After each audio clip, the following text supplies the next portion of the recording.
দেখুন, চাল কিন্তু একদম ঝরঝরে হয়েছে। দেখুন, আপনারা নিজেরাই দেখুন কতটা পারফেক্ট হয়েছে। রাজমা পোলাওটা আমি দিয়ে দিচ্ছি। আপনারা নিজেরাই দেখুন কতটা ঝরঝরে। রাজমা সমেত রাইসটা নিচ্ছি। হুম হুম হুম, অসাধারণ। এইভাবে একবার বানান, সাথে একটু রায়তা রাখবেন, তাহলে দুর্দান্ত লাগবে। হে এভরিওয়ান, হ্যালো এভরিওয়ান, নতুন একটা পর্বে সবাইকে স্বাগত। নতুন একটা পর্ব মানেই নতুন একটা রেসিপি। আজকে আমি আপনাদের সাথে শেয়ার করছি উত্তর ভারতের ভীষণ জনপ্রিয় একটি কম্বো রেসিপি, যেটা হচ্ছে রাজমা চাওয়াল। আর আজকে আমি রাজমা চাওয়াল নর্মালি বানাচ্ছি না, রাজমা চাওয়ালের আদলে আমি তৈরি করব আজকে রাজমা পোলাও। এটা কিন্তু একটা ওয়ান পট মিল, খুব চটজলদি ঝটপট তৈরি হয়ে যায় এবং খেতেও ভারী সুস্বাদু হয়। আর রাজমা চাওয়াল বানাতে যে সময় লাগে তার থেকে কিন্তু অর্ধেক সময় লাগে এই রাজমা পোলাও বানাতে। যেদিন আপনাদের খুব ল্যাদ লাগে, একটু রান্না বান্না করতে ইচ্ছে করে না, আপনারা কিন্তু চাইলে এইরকম ভাবে মানে একটা এক পাকে বানিয়ে নিতে পারেন এইরকম রাজমা পোলাও।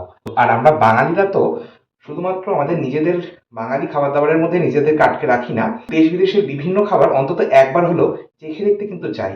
তো কিভাবে বানাচ্ছি চলুন দেখে নিই। আমার আজকে যা যা প্রয়োজন সমস্তটা আমি এখানে গুছিয়ে নিয়েছি। আচ্ছা, এখানে যা যা রয়েছে সেগুলো আমি রান্না করতে করতে বলে দেবো, কারণ এত উপকরণ যদি বলতে যাই তাহলে আবার ভিডিওটা অনেকটাই বড় হয়ে যাবে। তা এখানে আমি আপনাদের প্রথমেই দেখাই। এখানে আমি রাজমা ভিজিয়ে রেখেছিলাম মোটামুটি।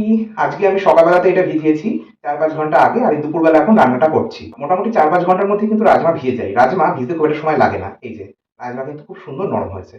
অনেকে রাজমা না ভিজিয়েও রান্না করে, তবে তার স্বাদ একরকম হয়। আর রাজমা যদি ভিজিয়ে করা হয় তার স্বাদ কিন্তু একরকম হয়। রাজমা আমার সুন্দরভাবে ভিজে গেছে। এবার আমি আপনাদের একটা জিনিস দেখাই। আচ্ছা, এখানে আমি 3 রকম রাজমা নিয়েছি, আপনাদের দেখাই। দেখুন, এই যে এখানে কিন্তু 3 রকম রাজমা রয়েছে। একটা রাজমার গায়ে দেখুন এরকম কেমন একটা বাঘের গায়ের মতো কেমন ডোরা কাটা দাগ রয়েছে। এইগুলোকে বলা হয় চিত্রা রাজমা। এই চিত্রা রাজমা খেতে কিন্তু সব থেকে বেশি সুস্বাদু হয়। আর এই চিত্রা রাজমা দিয়ে কিন্তু আজকে আমরা এই রাজমা পোলাওটা বানাচ্ছি। এছাড়াও আরো এক রকম রাজমা পাওয়া যায়, সেটা হচ্ছে এই যে কালো রাজমা, যেগুলো তড়কা আর ডালে দেওয়া হয়ে থাকে।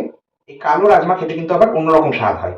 তা এই রাজমা দিয়ে আমি এর আগে আপনাদের রাজমা চাওয়াল বানিয়ে দেখিয়েছি, তাই আজকে কিন্তু আমি এই রাজমা ব্যবহার করছি না, আজকে চিত্রা রাজমা ব্যবহার করব। এছাড়াও আরো এক রকম রাজমার মতনই দেখতে হয়, এই যে এরকম ছোট ছোট, এগুলোকে নেভি বিনস বলা হয়। এই নেভি বিনস দিয়েও কিন্তু আপনাদের সাথে আমি একটা রেসিপি শেয়ার করেছিলাম। এটা দিয়ে আমি বেক বিনস বানিয়েছিলাম, যেটা ইংলিশ ব্রেকফাস্ট প্ল্যাটারে ছিল। আর এই যে এই সাদা সাদা দেখতে রাজমার মতো, এগুলোকে কিন্তু নেভি বিনস বলা হয়। তা এগুলো আজকে আমরা ব্যবহার করব না, আজকে আমরা ব্যবহার করছি চিত্রা রাজমা, যেটা কিন্তু আমি 4-5 ঘন্টা আগে ভিজিয়ে রেখেছি। আর সেটা কিন্তু খুব সুন্দরভাবে ভিজেও গেছে, সাইজেও বড় হয়েছে। এবার আমি মূল রান্নাটা শুরু করছি। আপনাদের দেখায় আর একটা জিনিস, এখানে আমি চাল নিয়েছি। যেহেতু পোলাও হবে তার জন্য আমি এখানে বাসমতি চাল নিয়েছি। আমাদের বাংলাতে কিন্তু পোলাওয়ে গোবিন্দভোগ চাল দেওয়া হয়, আর বাংলার বাইরে সমস্ত জায়গাতেই বাসমতি চালের পোলাও তৈরি করা হয়। তা এখানে আমি বাসমতি চাল নিয়েছি আমার পরিমাণ মতন। আমার আরো খানিকটা চাল প্রয়োজন, আমি সেটাও এর মধ্যে দিয়ে দেবো। এই যে এবার আমি এটা না প্রথমে ধুয়ে নেব। আমি এই যে জল নিয়েছি, প্রথমে 2 থেকে 3 বার একটু জল পাল্টে ধুয়ে নেব। তারপর আমি চালটাকে একটু মিনিট 10-15 ভিজিয়ে রাখবো। হাতে সময় থাকলে 30 মিনিটও রাখা যেতে পারে, অসুবিধা নেই।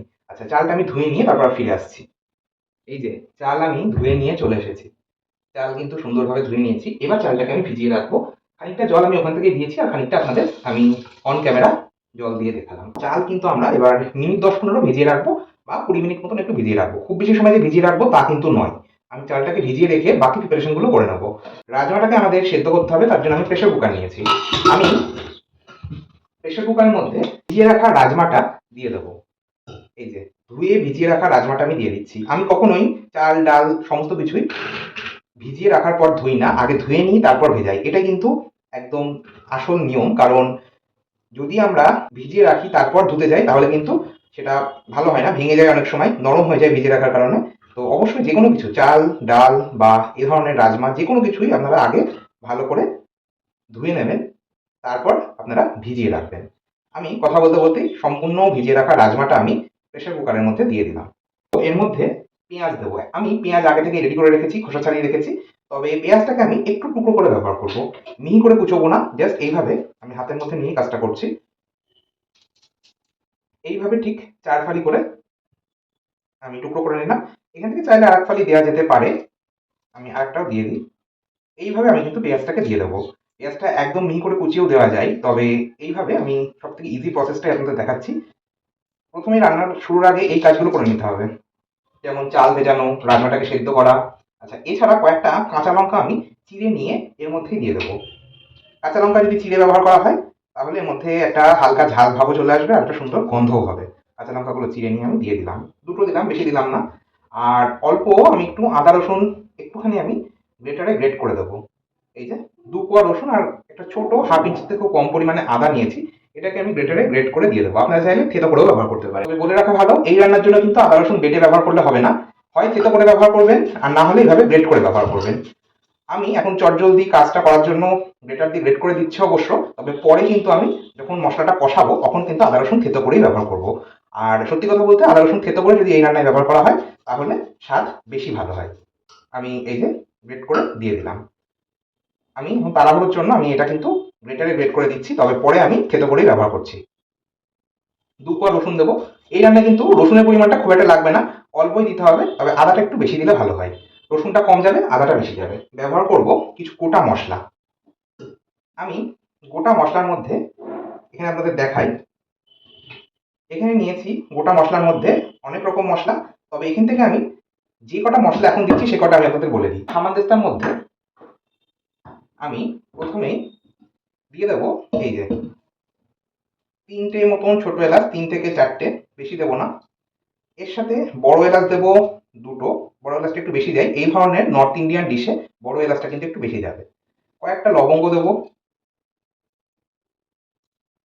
2 থেকে 3টে দিলাম লবঙ্গ। দারচিনি দেবো, আর দেবো অল্প একটু গোটা গোলমরিচ। গোটা গোলমরিচটাও আমি এর মধ্যে দিয়ে দিচ্ছি। আর এইবার মশলাগুলোকে আমি একটু ক্রাশ করে নেব, অর্থাৎ একটু থেতো করে নিয়ে তারপর ব্যবহার করব। রান্নায় গোটা মশলা যখন ব্যবহার করবেন একটু থেতো করে ব্যবহার করবেন, তাহলে এর ফ্লেভারটা আরও বেশি ইনহ্যান্স করে আর খেতেও ভালো লাগে। ব্যাস, এবার এই গোটা মশলাটা আমি কিন্তু দিয়ে দেবো এর মধ্যে। গোটা মশলা যদি এইভাবে একটু ক্রাশ করে দেওয়া হয়, গোটা গরম মশলা, তাহলে এর মধ্যে কিন্তু সুন্দর গন্ধ চলে আসবে। নুন, অবশ্যই নুন যাবে, এখানে আমি নুন দিয়ে দিলাম স্বাদ অনুযায়ী। সামান্য একটু হলুদ গুঁড়ো দেবো, খুবই সামান্য, চাইলে আপনারা এই পর্যায়ে নাও দিতে পারেন। জাস্ট ফর কালার অল্প একটু হলুদ গুঁড়ো দিয়ে দিলাম। এবার এর মধ্যে ঘি অ্যাড করব, খুব সামান্য ঘি দিচ্ছি, চাইলে তেলও দেওয়া যায়। ঘি বা তেল এই পর্যায়ে অবশ্যই একটু দেবেন, আর অবশ্যই সাদা তেল দেবেন বা রিফাইন্ড অয়েল দেবেন। ঘি বা তেল যদি দেওয়া হয় তাহলে গন্ধটা ভালো হয়, আর যেটা হয় এটা কিন্তু ওভারফ্লো হয়ে বেরিয়েও আসে না। জল দিয়ে দিচ্ছি, জলটা খুব অল্প দিতে হবে। আমি জল অ্যাড করছি, আর গরম জল অ্যাড করি, তাহলে আমার কিন্তু এটা তাড়াতাড়ি হবে। আমি আগে থেকেই গরম জল রেডি করে রেখেছিলাম, সেটা দিয়ে দিলাম। জলটা এমনভাবে দিতে হবে এই রান্নায়, মানে এটা সেদ্ধ করার জন্য আমাদের এই যে আঙুলের কড়, এই কড়ের কিন্তু 1 কড় উঁচু থাকবে, রাজমার থেকে জল 1 কড় উঁচু থাকবে। এই যে জাস্ট এইরকম, তাহলে কিন্তু রাজমাটা সুসেদ্ধ হবে। আমি প্রেসার কুকারের ঢাকনা বন্ধ করে আমি 2টো সিটি বা 2টো হুইসেল দিয়ে নেবো। যেহেতু আমার রাজমা অনেকটা সময় ভেজানো ছিল, সুন্দর নরম হয়ে গেছে, সেই জন্য আমি 2টো সিটি দেবো। আর রাজমা যদি না ভিজিয়ে করেন তাহলে কিন্তু আমাদের এটা প্রথমে হাই ফ্লেমে 2টো সিটি দিতে হবে, তারপর গ্যাসের ফ্লেমটাকে বা আঁচটাকে কমিয়ে নিয়ে লো ফ্লেমে 10 মিনিট রান্না করতে হবে। তাহলে আমি এটা গ্যাস ওভেনে বসিয়ে দিচ্ছি। কিছু প্রিপারেশন নিয়ে নিচ্ছি। আমি পেঁয়াজ কুচিয়ে নেব, আমি পেঁয়াজটাকে যতটা পারবো ছোট করে বা মিহি করে কুচিয়ে নেব। আমি একটা বড় সাইজের পেঁয়াজ ব্যবহার করছি, পেঁয়াজের সাইজ ছোট হলে পরিমাণে বাড়িয়ে নিতে হবে। এটা আমি একদম মিহি করে কুচিয়ে নিলাম। এই হামানদিস্তার মধ্যে আমি প্রথমেই আদা রসুনটাকে একটু থেতো করে নেবো, যেমনটা বলেছিলাম। এখানে আমি একটা হাফ ইঞ্চি, 1.5 ইঞ্চি মতন আদা নিয়েছি, যেটাকে খোসা ছাড়িয়ে রেখেছি। এখন ছোটো ছোটো টুকরো করে কেটে এই হামানদিস্তার মধ্যে দিয়ে দেবো। কয়েক কোয়া রসুন দেবো, আগেই বলেছি এই রান্নাতে রসুনটা অল্পই যাবে। আমি 3 থেকে 4 কোয়া মতন রসুন দিলাম। কয়েকটা কাঁচা লঙ্কা দেবো, 3 থেকে 4টে মতন, 3টে কাঁচা লঙ্কা দিচ্ছি। আচ্ছা, অল্প এবার একটু নুন দেবো। থেতো করার সময় একটু নুন দেওয়া হলে ভালো মতো থেতোটা করা যায়। এবার আর কিছুই নয়, এটাকে সুন্দরভাবে একটু ক্রাশ করে নিতে হবে। ব্যাস, থেতো করা আমার হয়ে গেল এটা। এখন এই হামানদিস্তাটা আমি সাইডে সরিয়ে রাখবো। আচ্ছা, এবার আমি চলে যাচ্ছি নেক্সট স্টেপে। প্রথমেই আমি ফ্রাইং প্যানের মধ্যে অল্প একটু ঘি দিয়ে দেবো। ঘিটাকে আমাদের ভালো মতো প্রথমে গরম করে নিতে হবে। আচ্ছা, ঘিটা ভালো মতো গরম হতে হতে আপনাদের দেখিয়ে দিই। এখানে আমি কিছু ড্রাই ফ্রুটস নিয়েছি, যেমন রয়েছে একটু কুচনো কাজু, একটু আমন্ড আর একটু কিশমিশ রয়েছে। তা এই ড্রাই ফ্রুটসগুলোকে আমি প্রথমে হালকা করে একটু নাড়াচাড়া করে ভেজে তুলে নেব। প্রথমে আমি কিশমিশগুলো বাদ দিয়ে শুধুমাত্র কাজু আর আমন্ডটা দেবো। কাজু আর আমন্ড ভাজতে একটু সময়টা বেশি লাগে, সেই জন্য আমি এগুলো আগে দিচ্ছি। আর কিশমিশ গরম তেলে দেওয়ার সাথে সাথেই ফুলে ওঠে, সেই জন্য আমি এটা পরে দেবো। শুধুমাত্র কাজু আর আমন্ড দিয়ে দিলাম। হালকা করে একটু আমি এটা নাড়াচাড়া করে ভেজে নেব। খুব বেশি কড়া করে ভাজার প্রয়োজন নেই। দেখুন, এটা আমার হালকা ভাজা হয়ে গেছে। এবার এর মধ্যে আমি কিশমিশ কটা দিয়ে দেবো। কিশমিশগুলো দিয়ে নাড়াচাড়া করেই তুলে নেব, কারণ কিশমিশ বেশি ভাজা যায় না, পুড়ে যায়। আমি এটা এবার তুলে নিচ্ছি। দেখুন, এটা কিন্তু রং ধরতে শুরু করেছে, তুলে নেব। এর মধ্যে খানিকটা সাদা তেল অ্যাড করবো, রিফাইন্ড অয়েল। রান্নাটা পুরোটাই সাদা তেল আর ঘি দিয়ে হবে। আমি এখানে তেল অ্যাড করে দিলাম। এবার ভালো করে এটা গরম করে নেওয়ার পালা। তেলটা ভালো মতো গরম হয়ে গেলে আমি কিছু মশলার মধ্যে ব্যবহার করব। কিছু গোটা মশলার মধ্যে যাবে, আমি সেটা আপনাদের দেখিয়ে দিই। এখানে রয়েছে দুটো তেজপাতা। আমি তেজপাতা দুটো ছিঁড়ে নিয়ে এর মধ্যে অ্যাড করব। হাত দিয়ে ছিঁড়ে নিয়ে দিয়ে দেবো। একটা স্টার আনিস বা তারা ফুল, এই তারা মশলাটা আমি দিয়ে দেবো। একটা জয়ত্রী ফুলের অর্ধেকটা রয়েছে, এই জয়ত্রী ফুলের অর্ধেকটা আমি একটু হাত দিয়ে ক্রাশ করে নিয়ে ভেঙে নিয়ে দেবো। দুটো শুকনো লঙ্কা, তবে শুকনো লঙ্কাটা একটু ফাটিয়ে নিয়ে তারপরেই ব্যবহার করব। আর যাবে অল্প একটু সাজিরে। এখানে আপনারা চাইলে গোটা জিরে দিতেই পারেন, তবে আমি সাজিরেই দিচ্ছি। আর যাবে অল্প একটু কাসুরি মেথি। কাসুরি মেথি দেওয়া হলে গন্ধটা ভীষণ ভালো হয়, সেই জন্য দিলাম। কুচিয়ে রাখা পেঁয়াজটা দিয়ে দেবো। হালকা করে নাড়াচাড়া করে ভাজতে হবে আমাদের, হালকা লালচে রং ধরা পর্যন্ত ভেজে নেব। আচ্ছা, পেঁয়াজ ভাজতে ভাজতে আমি এর মধ্যে অল্প একটু হিং দেবো। হিংটাকে আপনারা চাইলে ফোড়নও দিতে পারেন। এটা হিং, নর্থ ইন্ডিয়ান ডিশে একটু হিঙের ব্যবহার হয়। আমি অল্প হিং দিয়ে দিলাম। আপনাদের ইচ্ছে না হলে দেবেন না, কারণ পেঁয়াজ রসুন যেহেতু যাচ্ছে, তাই হিং না দিলেও চলে, সুবিধা নেই। আমার পেঁয়াজটা দেখুন হালকা লালচে রং ধরে গেছে। এই পর্যায়ে আমি থেতো করে রাখা আদা রসুনটা দিয়ে দেবো। পুরো মশলাগুলো আমি অ্যাড করবো। প্রথমেই সামান্য হলুদ গুঁড়ো দেবো। হলুদ গুঁড়ো এই রান্নায় খুব একটা যায় না। দেবো কাশ্মীরি লাল লঙ্কার গুঁড়ো, এতে রংটা ভালো আসে, সেই জন্য দেওয়া। কাশ্মীরি লঙ্কার গুঁড়োটা একটু বেশিই যাবে। আমি ঝালের জন্য গোলমরিচের গুঁড়ো দেবো। এখানে আপনারা চাইলে শুকনো লঙ্কার গুঁড়ো দিতে পারেন, তবে আমাদের বাড়িতে শুকনো লঙ্কার গুঁড়ো খাওয়া খুব একটা চল নেই, সেই জন্য আমি গোলমরিচের গুঁড়ো ব্যবহার করলাম। দেবো অবশ্যই দিতে হবে ধনে গুঁড়ো বা ধনিয়া গুঁড়ো। এই ধনে গুঁড়োটা কিন্তু অবশ্যই যাবে, এটা আমি একটু বেশি পরিমাণেই দেবো। যাবে জিরের গুঁড়ো। এখানে আমি ভাজা জিরের গুঁড়ো ব্যবহার করছি, আর এটা আমি অল্প ব্যবহার করবো, হাফ টিস্পুন। আর অবশ্যই যাবে নুন। এখানে আমি নুনটা নিজেদের স্বাদ অনুযায়ী বা আন্দাজ মতো ব্যবহার করতে হবে। আমি এই নুন দিয়ে দিচ্ছি। ব্যাস, এবার আমাদের মশলাটাকে সুন্দরভাবে কষিয়ে নিতে হবে। প্রথমে আমি গুঁড়ো মশলাগুলোকে একটু কষিয়ে নেব। তারপর এর মধ্যে আমি একটা সিক্রেট উপকরণ ব্যবহার করব, যার জন্য স্বাদ কিন্তু আরো দ্বিগুণ মাত্রায় বেড়ে যাবে। গুঁড়ো মশলাগুলো আমার কষিয়ে নেওয়া হয়ে গেছে, কাঁচা গন্ধটা অনেকটাই চলে গেছে। এই পর্যায়ে আমি দিচ্ছি টমেটো কেচাপ। এটা কিন্তু একটু বেশি পরিমাণে দিচ্ছি, আমি 4 টেবিল চামচ দিয়ে দিলাম। এখানে সাধারণত টমেটো কেচাপের পরিবর্তে ব্যবহার করা হয় টমেটো পিউরি বা টমেটো বাটা বা টমেটো কুচি করে নিয়ে ব্যবহার করা হয়। তবে সেক্ষেত্রে অল্প একটু আমচুর পাউডার দিতে হবে। টমেটো যদি বেটে ব্যবহার করা হয় বা কুচিয়ে ব্যবহার করা হয়, তবে এইভাবে যদি টমেটো কেচাপ দেওয়া হয় তাহলে কিন্তু সেসব কিছুই দেওয়ার প্রয়োজন নেই, আর স্বাদও হয় অসাধারণ। আমি টমেটো কেচাপ ব্যবহার করছি, টমেটো বাটা বা টমেটো পিউরি একেবারেই দিচ্ছি না। আর যেহেতু টমেটো কেচাপ দিচ্ছি, সেই জন্য আমচুর পাউডারও দেবো না। এবার এটাকে আমি আরও একটু কষিয়ে নেবো সময় ধরে। মিনিট 4-5 সময় ধরে একটু, এবার মিনিট 4-5 নয়, আমার যেহেতু অলরেডি মশলা কষানো হয়ে গেছে, আমি 1 থেকে 1.5 মিনিট বা 2 মিনিট মতন একটু কষিয়ে নেবো। তাহলে এটা কষিয়ে নিয়ে তারপর আবার ফিরে আসছি। আচ্ছা, এটা কষাতে কষাতে আমি দেখিয়ে দিই আপনাদের। এখানে রাজমা সেদ্ধ হয়ে গেছে এবং রাজমার যে স্টিমটা, মানে প্রেশার কুকারের স্টিমটা, সেটাও বেরিয়ে গেছে। আমি কিন্তু নিজে থেকে বার করিনি, প্রেশার স্টিমটা সম্পূর্ণ নিজে থেকে বেরোনো পর্যন্ত অপেক্ষা করতে হবে। রাজমাটাও সেদ্ধ হয়েছে। আমি মশলাটা কষিয়ে নিয়ে তারপর রাজমা ব্যবহার করবো এর মধ্যে। এদিকে আমাদের মশলা কষানো হয়ে গেছে, আমি আপনাদের দেখাই একবার। এই যে মশলা সুন্দর কষানো হয়েছে। এইবার এর মধ্যে আমি রাজমাটা দিয়ে দেবো, সেদ্ধ করে রাখা রাজমাটা দিয়ে দেবো। এই পর্যায়ে কিন্তু আমি রাজমা সেদ্ধ জল ব্যবহার করবো না, শুধুমাত্রই এই যে রাজমাটাকে আমি একটা এইভাবে ঝাঁঝরির সাহায্যে ছেঁকে নিয়ে দিয়ে দিচ্ছি। প্রথমে রাজমাটাকে কষিয়ে নিতে হবে। আমি রাজমা সেদ্ধ জলটা পরে ব্যবহার করবো, আগে রাজমাটাকে দিয়ে কষিয়ে নেবো। এবার আমি কষিয়ে নেবো মশলার সাথে সুন্দরভাবে, মিনিট দুয়েক এবার কষিয়ে নিতে হবে। রাজমাটা যত ভালো কষানো হবে রান্নার স্বাদ কিন্তু তত ভালো হবে। রাজমাটা কষাতে কষাতে আমি আপনাদের সাথে শেয়ার করি, আপনারা কিন্তু চাইলে রাজমাটাকে কষিয়ে না নিয়ে প্রেশার কুকারে আগে সেদ্ধ করে না নিয়ে আপনারা ভেজানো রাজমাটাকেই এখানে ডিরেক্ট দিয়ে কষিয়ে নিতে পারেন। তারপর চাল দিয়ে আপনারা কিন্তু একটু মিশিয়ে নিয়ে জল দিয়ে একবার সেদ্ধ করতে পারেন, সেটা প্রেশার কুকারে করতে পারেন।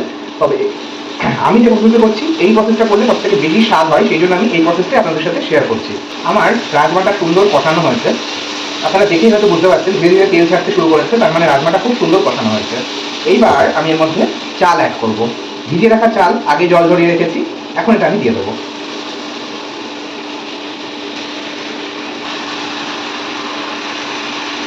আমার যেহেতু জায়গাটা ছোট নেওয়া হয়েছে সেই জন্য আমি এর মধ্যে কষিয়ে নিয়ে তারপর প্রেশার কুকারে এটা দিয়ে দেবো। এর মধ্যে আমি দিয়ে দেবো কাজু কিশমিশ, যেটা ভেজে রেখেছিলাম সেটা এখনই দিয়ে দেবো। আর দেবো আমি এর মধ্যে সামান্য একটু গোলমরিচের গুঁড়ো, ঝালটা আমার একটু প্রয়োজন সেই বুঝেই দিলাম। আর দেবো অল্প একটু গরম মশলার গুঁড়ো, এখানে আমি শাহি গরম মশলার গুঁড়ো ব্যবহার করছি, এটা আমি দিয়ে দিলাম। আর এছাড়া আমি সামান্য নুনও ব্যবহার করব, তবে খেয়াল রাখবে অলরেডি আমরা কিন্তু রাজমা সেদ্ধর সময় নুন ব্যবহার করেছিলাম, খুব সামান্য দিলাম। এইবার সমস্তটাকে আমাদের কষিয়ে নিতে হবে, খুব হালকা হাতে করতে হবে, কারণ চাল কিন্তু খুব সুন্দর ভিজেছে আর এখন চাল ভীষণ নরম। এখন মশলার সাথে রাজমার সাথে চালটাকে সুন্দরভাবে মিশিয়ে নেব। হালকা হাতে আমি কিন্তু সমস্তটা মিশাচ্ছি, আর চালটা সুন্দর ভাজা হচ্ছে এতে, আর সুন্দরভাবে সমস্তটা মিশেও যাচ্ছে, আর চাল কিন্তু ভাঙছেও না। এইভাবেই কিন্তু আমাদের কাজটা করতে হবে। দেখুন সমস্তটা ভালো মতো মেশানো হয়ে গেছে আর চালটা হালকা ভাজাও হয়ে গেছে। এইবার আমরা এর মধ্যে জল অ্যাড করবো। সমস্তটা ভালো মতো মিশিয়ে নেওয়া হয়ে গেছে, এবার আমি এটা জল অ্যাড করবো। আচ্ছা, প্রথমে আমি রাজমা সেদ্ধ জলটা দেবো, তারপর এই রাজমা সেদ্ধ জল গেল, এরপর আমি এর মধ্যে বাকি যেটুকু দরকার সেটুকু গরম জল অ্যাড করবো। অবশ্যই গরম জল দেবে, যে কোনো চাল ডাল মাংস মাছ যাই রান্না করুন গরম জল দিলে বেশি ভালো হয়। আচ্ছা, সমস্তটা আমার ভালো মতো এবার হালকা হাতে মেশাতে হবে। আমার জায়গাটা ছোট নেওয়া হয়েছে, আমি এবার এটা চেঞ্জ করে একটা বড় কোনো কড়াই বা বড় কোনো পাত্রের মধ্যে নেব, নাহলে এটা ওভারফ্লো হয়ে বেরিয়ে আসবে। ইন্ডাকশানে এই একটা সমস্যা, যদি বড় মানে কড়াই টড়াই না থাকে তাহলে এই একটা সমস্যা রান্না করার। ইন্ডাকশন প্রুফ কড়াই এই জন্যই প্রয়োজন। এটা আমি প্রেসার কুকারের মধ্যে নিয়ে নেব।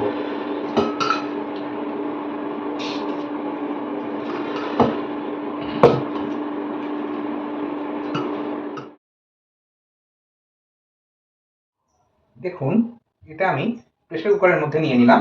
এবার জলটা আমার সঠিক দেওয়া রয়েছে, যেহেতু প্রেসার কুক করবো প্রেসার কুকারে একটা সিটি দিয়ে নেবো তাহলেই হয়ে যাবে। প্রেসার কুকার যেহেতু প্রেসার কুক যেহেতু করবো সেই জন্য আমার জলটা কিন্তু ডবল পরিমাণ দিলে হবে না, আমার 1.5 গুণ জল প্রয়োজন। চাল যার রয়েছে তার 1.5 গুণ জল প্রয়োজন, সেই মতো আমি জল দিয়েছি। আচ্ছা, যদি কড়াইয়ে করা হতো বা যে ফ্রাইং প্যানের মধ্যে আমি করছিলাম তার মধ্যে করলে আমি কিন্তু এখানে ডবল পরিমাণ জল দিতাম। আচ্ছা, এবার আমি প্রেসার কুকারের ঢাকনাটাকে বন্ধ করে দেবো, আর ঠিক যেমনটা বললাম হাই ফ্লেমে একটা সিটি দিয়ে সিদ্ধ করে নেবো। তারপর প্রেসারের স্টিমটাকে সম্পূর্ণ নিজে থেকে রিলিজ হওয়া পর্যন্ত আমাদের অপেক্ষা করতে হবে। আমি এবার এটা প্রেসার কুকারটা চাপিয়ে দিচ্ছি গ্যাস ওভেনে। আমাদের পোলাও একদম রেডি।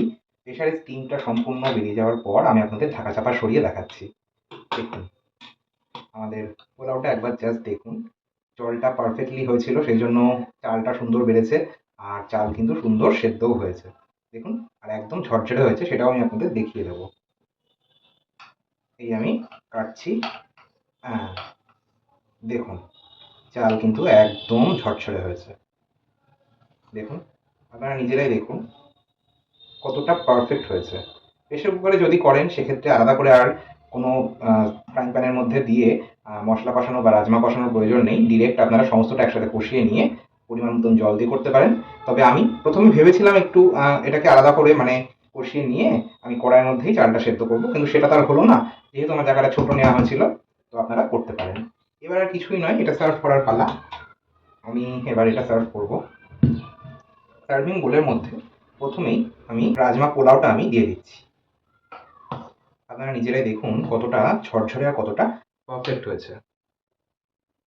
এইরকমই তো পোলাও খেতে বেশি ভালো লাগে, এইরকম ঝরঝরে, এইরকম সুস্বাদু পোলাও খেতে কিন্তু আসলেই অনেক বেশি ভালো লাগে। আমি পোলাওটা দিয়ে দিলাম। একটা আমি এই স্টার অ্যানিস যেটা দিয়েছিলাম সেটা আমি ওপর থেকে দেবো, তাহলে দেখতে ভালো লাগে। হুম। আর সাইড দিয়ে আমি কিন্তু একটু এই যে পেঁয়াজ দিয়ে দেবো, কাঁচা পেঁয়াজ যেটা ছাড়িয়ে রেখেছিলাম সেটা আমি সাইড দিয়ে দেবো। আর এর সাথে আপনারা চাইলে একটু দই বা রায়তা, যদি রায়তা বানানোর সময় না থাকে তাহলে একটু দই একটু বিট নুন আর ভাজা জিরে গুঁড়ো দিয়ে ফেটিয়ে নিয়ে আপনারা কিন্তু সার্ভ করতে পারেন বা খেতে পারেন। ওপর থেকে একটু কাঁচা লঙ্কাও আমি এইভাবে দিয়ে দিচ্ছি, দেখতে ভালো লাগবে।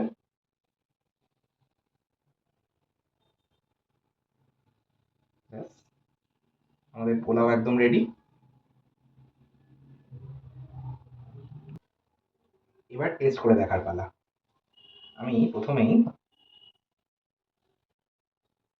রাজমা সমেত রাইসটা নিচ্ছি। হুম হুম হুম, অসাধারণ। এইভাবে একবার বানান, সাথে একটু রায়তা রাখবেন, তাহলে দুর্দান্ত লাগবে।